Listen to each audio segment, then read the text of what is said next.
वालेकुम, welcome back to my YouTube channel. और पाकिस्तान ने प्लेइंग 11 अनाउंस कर दिया थर्ड T20I की। यार मैं क्या बोलूं, मैं यार यकीन करें कि देखें, चलें ठीक है, स्टार्ट करते हैं, प्रॉपर वीडियो पे आते हैं, फिर मैं आपको बताता हूँ भाई डिसअपॉइंटमेंट किस वजह से हुई है। सही है, सबसे पहले तो ये है कि भाई जो अब्बास अफरीदी का आप लोगों के दिमाग में एक नैरेटिव बना होगा कि भाई उसको ड्रॉप कर दिया है या फिर उसको इंजरी हुई है। दो बातें निकल के आ रही है, एक तो इंजरी की बात निकल के आ रही है, दूसरा ड्रॉप कर दिया ये बात निकल के आ रही है। अब इन दोनों बातों में से एक बात तो ये है कि भाई अगर तो इन लोगों ने ड्रॉप किया है, ठीक है, तो ड्रॉप होने में लेकिन मुझे समझ में नहीं आती उसको ड्रॉप करने का मकसद क्या था। एक यंग लड़का जिसको आप डेब्यू करवा रहे हो, उसने पहले मैच में 3 विकेट्स लिए, दूसरे में एक लिए, हल्की फुल्की मार देखिए, T20 क्रिकेट है, जितनी फास्ट हो चुकी है, हर बॉलर को 40 पड़ता है।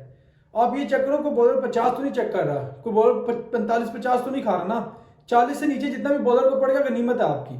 ठीक है, अब्बास अफरीदी का सुनने में आया, एक तरफ से सुनने में आया कि भाई इंजरी हो गई थी, ठीक है, नोटिफिकेशन आ गया था, और एक तरफ से सुनने में आया कि भाई इनको ड्रॉप कर दिया। कंफर्म कुछ भी नहीं पता, यकीन करें कि मैं क्या बोलूं यार, मैं बोलूंगा ये नहीं कंफर्म हो गया, वो कुछ भी नहीं ऐसा पता भाई, इससे साफ बात है।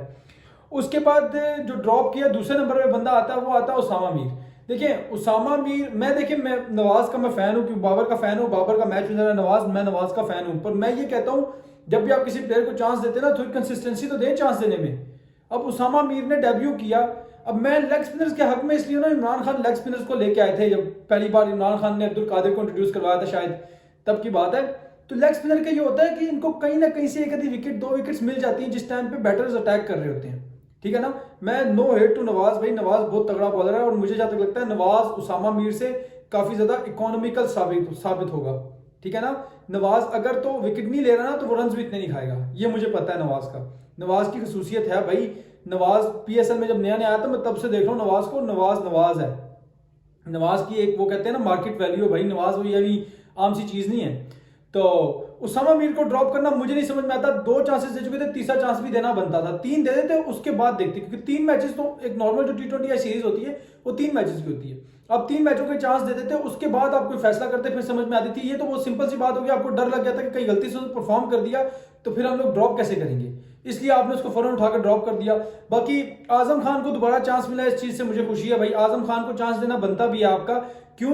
क्योंकि एक आजम पे फर्ज नहीं है आपको मैच जितवाना, आजम इंशाल्लाह जब जितवाना शुरू करेगा ना, जब एक बार वो इंटरनेशनल क्रिकेट का प्रेशर उस पे से उतरेगा, ठीक है, जब एक बार उस पे वो उसका बॉल बल्ले पे आना प्रॉपर्ली शुरू हो जाएगा, उसका बल्ला चलना शुरू हो जाएगा, तब आप भी देखेंगे कि आजम खान किस टाइप का प्लेयर है। मैं यहाँ पे बैठ के क्यों आजम खान को सपोर्ट कर रहा हूँ, सही है ना, बहुत मैं क्या बोलूँ। बाकी रमीज अली का भी बयान है कि आजम खान और साइम अयूब जो मिस एंड हिट प्लेयर्स हैं, ठीक है, तो इनमें आपको यही इनकंसिस्टेंसी टाइप मिलेगी। ठीक है, और बात भी ठीक है, जैसा हफीज बैठे हुए थे पहले टीवी पे बैठ के 145 का स्ट्राइक रेट, 150 का स्ट्राइक रेट, हर चीज उस स्ट्राइक रेट को बोलते थे।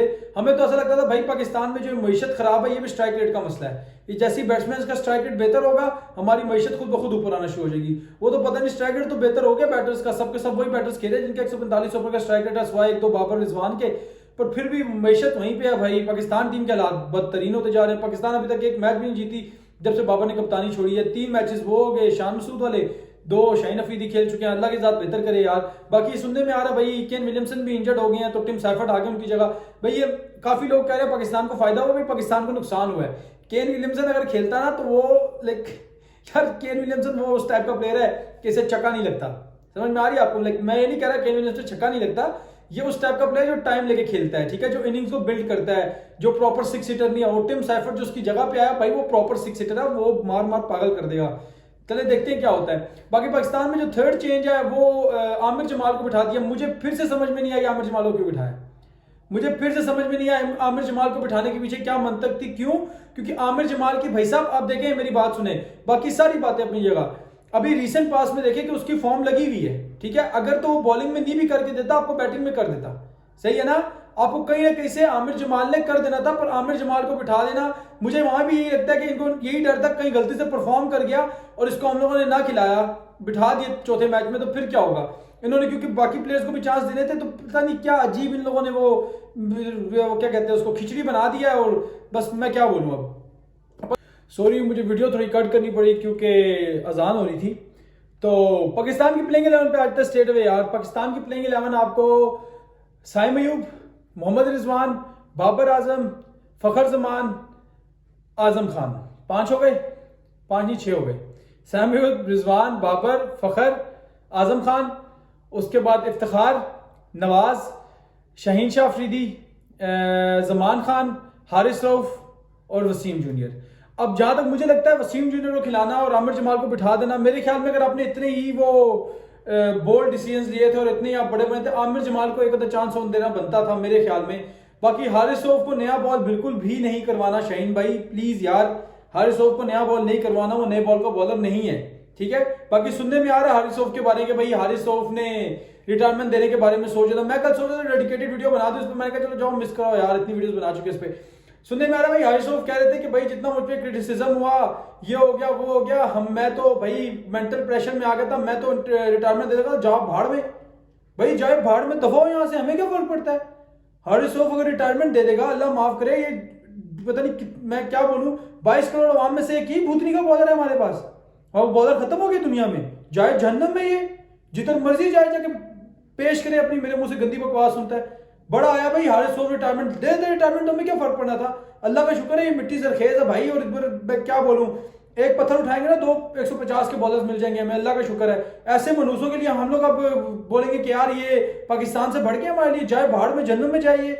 बड़े आए भाई और अवाम बैठी हुई भाई, बड़े वो इमोशनल होके भाई हम लोग बहुत ज्यादा प्रेशर दे देते हैं प्लेयर्स को, भाई भाड़ में जाए ऐसे जन्मी प्लेयर, अल्लाह माफ करे, ऐसे मनूस प्लेयरों के लिए हम लोग बोलेंगे भाई जा जन्नत में, तू ना खेल पाकिस्तान के लिए भाई जन्नत में जाओ आप, हमें एक टके का फर्क नहीं पड़ता ऐसे प्लेयर से जिनकी प्रायोरिटी पाकिस्तान नहीं है, कुछ और है, साला जाहिल। और ये पाकिस्तानी अवाम को फुदू लगा रहा है कि भाई मैं रिटायरमेंट, जा रिटायरमेंट दे दे, तू तेरी औकात क्या है भाई, टेपिए थे तुम्हारी कोई टके की औकात नहीं थी, खुदाई कसम, अल्लाह की जात ने तुम्हें इज्जत दे दी, अल्लाह की जात का शुक्र अदा किया करो जाहिल इंसान। और आज तुम बैठ के बहुत बड़े बन रहे हो कि भाई मैं रिटायरमेंट दे देता।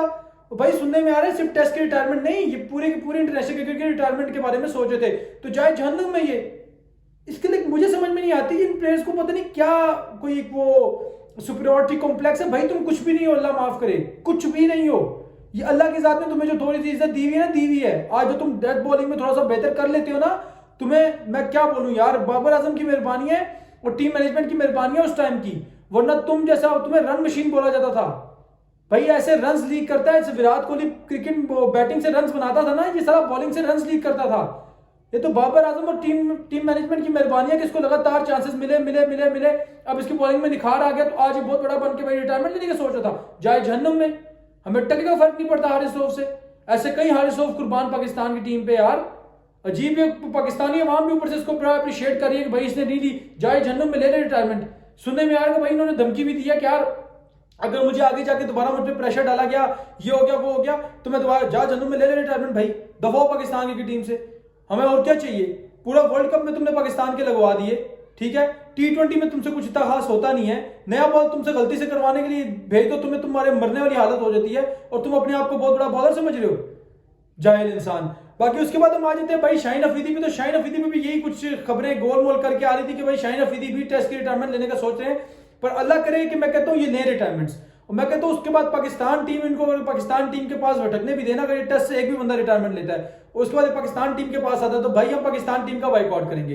बाहर में जाए ऐसी टीम और बाहर में जाए ऐसे प्लेयर्स जिनकी अपनी इतनी ज्यादा ईगो है। यार बाबर आजम को देखो, उस पर कितना क्रिटिसिज्म हुआ है यार, कितना क्रिटिसिज्म हुआ है बाबर आजम पे। मैं कहता हूँ कि यार उसको तो हम लोग सोने भी नहीं देते सुकून से, पर मैंने नहीं सुना बाबर आजम ने कोई ऐसी बात। बाबर आजम ने एक छोटी सी बात की थी कि भाई ऑस्ट्रेलिया और इस सीरीज से मैं रेस्ट लूंगा, वो भी उसको तमीज से किसी एक दो बंदों ने जाके बोला, उसने चुपचाप खेलने के लिए आ गया, वो उसने मना नहीं किया कि मैं नहीं खेल रहा, ठीक है। और ये जाहिल के बच्चे, पता नहीं 2 टके की औकात नहीं है इनकी, और ये भाई साहब रिटायरमेंट लेने के बारे में सोचो, पाकिस्तानी अवाम फुद्दू लग रही है, जाए जहन्नुम में हारिस रऊफ, जाए जहन्नुम में शाहीन अफरीदी के रिटायरमेंट लेते हैं, तो हमें टके का फर्क नहीं पड़ता, साले मनूस। बस मेरा मूड सारा खराब कर दिया। मैं आपसे मिलता हूँ नेक्स्ट वीडियो में, फिलहाल के लिए मुझे इजाजत, चैनल को सब्सक्राइब करना आपने नहीं भूलना। अल्लाह हाफिज।